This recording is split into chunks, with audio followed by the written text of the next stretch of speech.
When I think about AI and when I think about value creation, I think it's important to look at that business case beyond go live.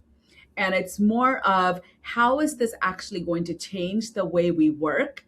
And how is that going to actually start manifesting itself into value creation? And how do we actually capture that value, hold people accountable to that value, and bring transparency over it, right? An example, a use case example that I've used in some of my organizations is, when we deploy a new technology with new functionalities and new capabilities, does that change the conversation we're going to have with our partners? Mhm. Does that change the conversation we're going to have with our customers?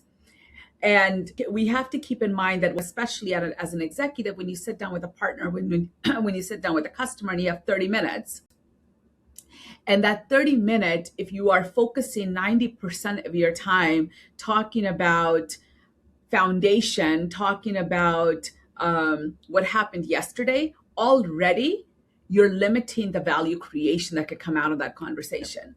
But if you can actually pivot and say, actually, 90% of my time is going to be focused more around how do we partner together to create value, that's the art of possibility. And I think technology, especially finance, the more you can actually help move that pivot and move that index over, that's where the true value creation starts taking place.